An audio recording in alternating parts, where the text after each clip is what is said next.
A very good morning, Mark. Here it is Tuesday, May the 12th, 7:30 a.m. Eastern, 11:30 a.m.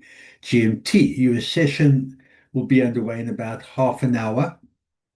Let's have a look how the market shape up this morning. US dollar definitely fighting back. You can see that. A downtrend which has been in place since the end of March, beginning of April, all the way through, has tested this support level, 97.86.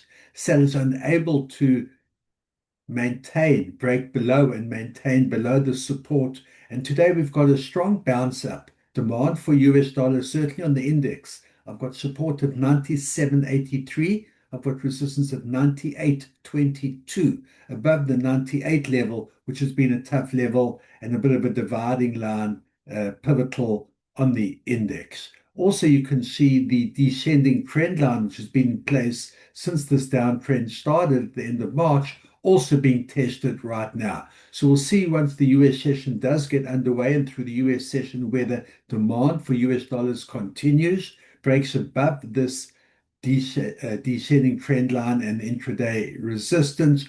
Alternatively, if we get a turnaround from strong to weak US dollar and the descending trend line holds and we see a push lower from this area and sellers look back down below 98 into the 97.83 level. But certainly strong US dollar to start the day. Let's have a look at the S&P. We look at the futures market for now. Wall Street opening up in about an hour and a half. And so far today, a bit of a sell-off, a bit of a retracement.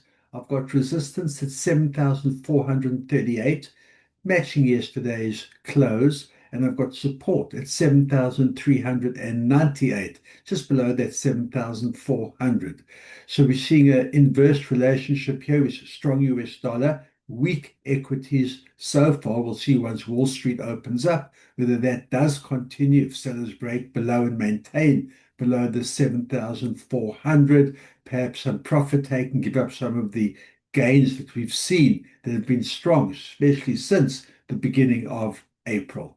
Or if we're going to get a continuation, new record highs, and buyers look up at the resistance level. Gold. And here again, the inverse relationship, strong US dollar, weak gold definitely playing out today, where the gap higher to start the new trading day, and that's my resistance at 4,775, and I've got support at 4,682. So since the gap up earlier to open, sellers have been in control, come down to the stubborn support that we've seen at 4,682, now sitting around that 4,700. We'll see whether this sell-off does continue. Uptrend still in place and higher highs and higher lows. We'll see whether buyers do step in. Perhaps if we do see US dollar weakness, that might be the impetus for demand for gold and where the buyers get back up to these levels. But sitting within this range, pretty much within this same range that we have seen. Let's see how this plays out once the US session does get underway. Brent oil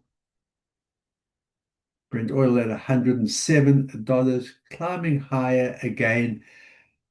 I think based on the fact that the US-Iran negotiations definitely at a stalemate and a pessimistic view at this point that's led to the oil price going up.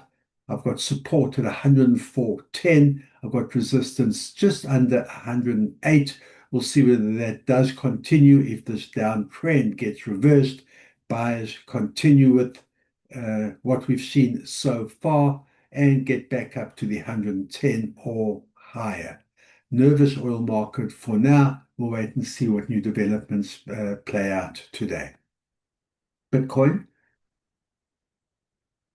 Bitcoin struggled yesterday above 80,000, 82,000, and then we see a bit of a double top, which was in place, and that has played out today. Double top reversal sign. You can see there's my double top, at 82,440. Buyers stepped in late yesterday, but sellers again today, the same way it started yesterday. We'll see whether that can be maintained. I've got support at 80,464. We'll see whether sellers break below, perhaps even come and test the ascending trend line, and then that would be also a signal possibly for buyers to get back in, look for a bounce up off that level. Resistance sitting at 81,700. Buyers have struggled to get above that 82,000 level, and we've got the double top sitting in there. Again, US session about to get underway, and we'll see whether how that plays out, and if this uptrend, which has been in place since the end of April, end of March, beginning of April, we'll see whether this uptrend can and does get maintained and buyers get above that 82,000 level. Trading, keep that discipline, and I'll see you at the end of day.